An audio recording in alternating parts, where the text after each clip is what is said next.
दोस्तों, आज का वीडियो COP 23 फॉर्म कैसे भरने हैं उसके ऊपर है। GMDSS GOC बुकलेट जो है, जब वो रिन्यूअल के लिए जाता है तो उसके साथ ही COP 23 फॉर्म भरना पड़ता है हमें। ठीक है, तो इसका नाम COP 23 फॉर्म है। ये आपको RLO मुंबई साइट या फिर इंडियन मैरीटाइम साइट से जो नया लेटेस्ट फॉर्म है, जिसके अंदर भारत कोश का जो सेक्शन है वो आपको मिलेगा। ठीक है, सो आपको ये वहाँ से डाउनलोड करना है। सो हम लोग अभी इसको स्टार्ट करते हैं भरना। ठीक है, जो आपको कुछ ऐसा दिखेगा जब आप डाउनलोड करोगे।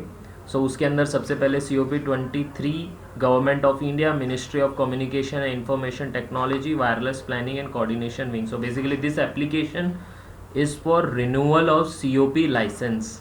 ठीक है, सो मैरीटाइम सर्विसेज के अंदर हम लोग आते हैं, तो हम लोग नीचे एक कॉलम भी है जहाँ पे आपको मैरीटाइम लिखना है। ठीक है, सो अभी स्टार्ट करते हैं। Number 1 point, name in full in block letters. तो आपको यहाँ पे अपना नाम लिखना है एज पर योर पासपोर्ट। जो नाम है, जो आपका GMDSS बुकलेट में था वो नाम है, ब्लॉक लेटर्स में लिखना है। ठीक है, स्मॉल में मत लिखना। अगर आप स्मॉल में लिखोगे तो आपका एप्लीकेशन रिजेक्ट हो जाएगा, आपका एप्लीकेशन रिटर्न आ जाएगा। सो मेक श्योर कि आप अपना नाम कैपिटल लेटर्स में लिखें पूरा। ठीक है, उसके बाद है postal address in full, contact number and email address if any.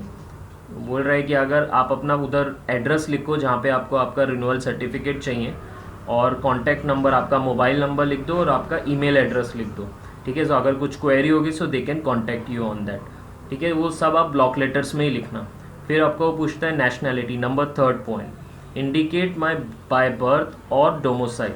So Indian अगर आपका कुछ और है तो आप कुछ और लिख दें, as per your birth certificate and domicile. ठीक है, फिर नेक्स्ट जाते हैं। Next number 4, particulars of the Bharat Kosh payment enclosed with the application.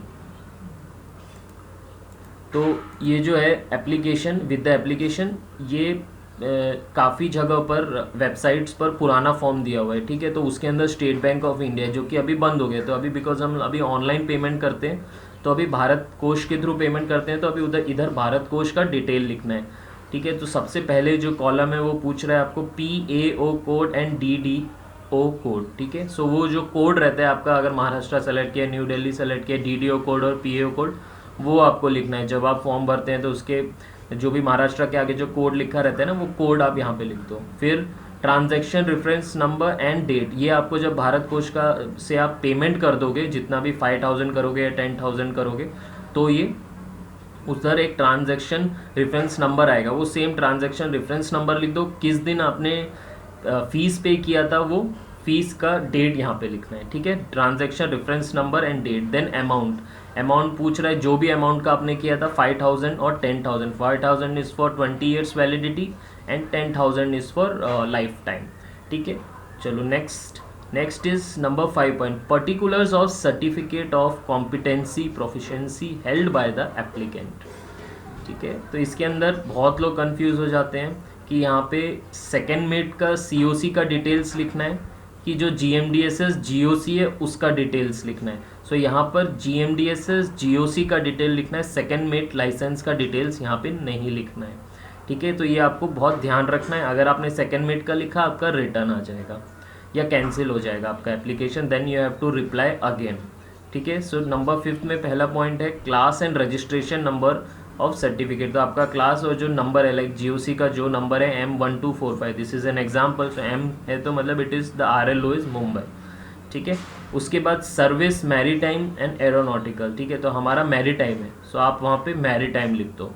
ठीक है, उसके बाद बाय होम इशूड, किससे इशूड हुआ है, तो RLO जो भी आपका RLO है, मुंबई, चेन्नई, कोलकाता, दिल्ली, ठीक है, WPC, वो आप वहाँ पे लिखो। एंड उसके बाद ब्रैकेट में गवर्नमेंट ऑफ इंडिया लिख देना है। ठीक है, उसके बाद date of last renewal and date of expiry of licence. तो आपका रिन्यूअल और एक्सपायरी ऑफ लाइसेंस हुआ है, तो आप वहाँ पे वो दोनों डेट्स वहाँ पे लिख दो। ठीक है, रिमार्क्स में none. Write your GMDSS GOC details and not your second mate COC। ठीक है, this is very very important कि आपको इधर अपना GMDSS GOC बुकलेट का डिटेल्स लिखना है, अपना सेकेंड मेड COC का डिटेल्स आपको यहाँ पर नहीं लिखना है। ठीक है, ये बहुत इंपॉर्टेंट है because most of the mistakes यहीं पर होती हैं। ठीक है, next the 6th point. Now the 6th point is details of experience during the लास्ट 3 years from and to, designation of the post held, name and address of the employer, nature of duties perform see para G on के आगे कुछ दिया नहीं हुआ है इधर, because ये फॉर्म में आप देखोगे तो यहाँ पे पैरा जी है ही नहीं, सिर्फ एफ तक है। ठीक है, सो अभी हम ये देख लेते हैं ये कैसे बनना है। तो फ्रॉम और टू के अंदर आपका जो सी सर्विस है ना, आपको वो लिखना है। ठीक है, लाइक आपका जो रैंक है उसमें जो आपका सी सर्विस है वो लिखना है। ये जस्ट एक एग्जांपल की तौर पे लिखा हुआ है मैंने, तो आपका सी सर्विस रिकॉर्ड लिखना है। देन डेजिग्नेशन, कौन सा डेजिग्नेशन है आपका, रैंक लिखना है। Name and address of the employer, company का नाम और एड्रेस लिख दीजिए। Nature of duties as GMDSS radio operator is good enough, यहाँ पे ऐसे लिख दीजिए। बहुत लोग से मतलब मैंने पूछा है तो उन लोगों ने कैसे लिखा है कि यहाँ पे same to from and to में अपना सी सर्विस एंड जो भी रैंक है एज अ चीफ ऑफिसर और एज अ सेकेंड ऑफिसर, ठीक है, सो वो डायरेक्टली ऐसे लिख दिया है, सो वो भी एक्सेप्टेबल हो सकता है। बट ये मुझे ऐसा लगता है कि ये पर्टिकुलरली एग्जैक्ट जो इन लोगों ने पूछा है कॉलम्स उसके नीचे एग्जैक्टली आप लिखेंगे तो इट्स मोर बेटर। ठीक है, like designation of the post held, your rank, name and address of the employer, company name और address and GMDSS radio operator. ठीक है, फिर उसके बाद ये आपका पूरा फॉर्म कंप्लीट हो गया। ओनली 6 पॉइंट्स रहते हैं। ठीक है, उसके बाद जो है वो डिक्लेरेशन चालू होता है। I hereby solemnly declare that the foregoing facts are true and correct and nothing is false therein and nothing material has been concealed there, and I also agree that in case information given by me herein before is found false or later it the certificate and license will operate and granted will be cancelled। तो मतलब declaration है कि आपने जो भी information दिया है it is correct to best of your knowledge. अगर कुछ भी इसमें मतलब फॉल्स निकलता है, कुछ होता है, तो आप ये बोल रहे हो कि फिर मेरा लाइसेंस कैंसिल कर देना। ठीक है, तो बाकी आप पढ़ लेना ये। उसके बाद यहाँ पे डेट, आप डेट लिख दीजिए, यहाँ पे आपका सिग्नेचर की और आपका नाम इन ब्लॉक लेटर्स। मैं फिर से कंफर्म कर रहा हूँ कि अपना नाम सब जितने भी चीज़ें ना इसमें सब ब्लॉक लेटर्स में लिखना, स्मॉल लेटर्स में अवॉइड करो।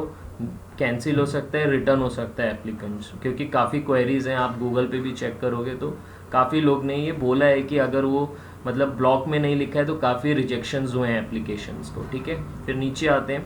ये लाइन आपको नहीं मिलेगी, ये लाइन जस्ट मैंने रेफरेंस के लिए डाली हुई है, बिकॉज इसके नीचे का जो ये वाला पार्ट है, station, dated, signature, name in block letter, designation and office stamp, ये दिस सेक्शन ये गेजेटेड ऑफिसर के लिए है, साइन एंड स्टैम्प के लिए। ठीक है, तो आपको उससे अपना क्लास 1A ऑफिसर से साइन एंड स्टैम्प लेना है यहाँ पे, और फिर उसके बाद आपको ये भेजना है। ठीक है, सो ये जब आपका पूरा हो जाएगा तो उसके बाद आप अभी यहाँ पे नोट्स दिया हुआ है। ठीक है, जितने भी है, रिन्यूअल फीस अगर किसी का लेट हो गया, एक्सपायर हो चुका है, तो उसके बाद का फीस का क्या प्रोसीजर है वो सब दिया हुआ है यहाँ पे। ठीक है, सो ये आप पढ़ लें। देखिए E एंड F तक ही है, G वो है ही नहीं इसके अंदर पैराग्राफ। ठीक है, सो दे एक्सेप्ट दैट उतना, तो because the important thing is कि जो हम उनके साथ जेरोक्स भेज रहे हैं CDC and all, they are more interested in that. ठीक है, सो बाकी सब इसमें ऐसे ही भरना है। जब ये आपका रेडी हो जाएगा फॉर्म के अटेस्ट कराना बहुत इंपॉर्टेंट है गैजेटेड ऑफिसर से। और भी बाकी चीज़ें हैं, जब आप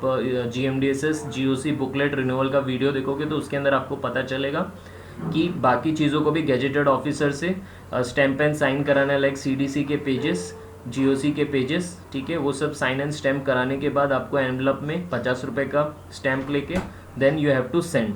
ठीक है, फिर इस तरीके से आप फिर कुछ अराउंड 30 to 40 डेज लगेंगे आपको आने में। और यू कांट ट्रैक ऑल्सो, ये आपका जो GOC रिन्यूअल सर्टिफिकेट है ना, वो आप ट्रैक नहीं कर सकते हो, there is no way of tracking. So ये मोर और लेस आ जाता है 45 डेज़ के अंदर। आप लास्ट मैक्सिमम 45 डेज़ लेके चलो। अगर 45 डेज़ के अंदर भी नहीं आता है तो फिर आप अपना RLO से कांटेक्ट कर सकते हो अकॉर्डिंगली। ठीक है, और ये भेजना जो है अपने, जो आपका RLO है आपकी बुकलेट पे रहेगा स्टैम्प में RLO, या मैं आप वीडियो देखोगे मेरे चैनल में एक और है कि आपको कैसे पता चलेगा आपका RLO कौन सा है। सो उसके अकॉर्डिंगली आपको पूरा ये भेजना है। ठीक है, सो अगर किसी को कोई भी फिर भी डाउट रहता है तो प्लीज़ कमेंट। ठीक है, थैंक यू वेरी मच।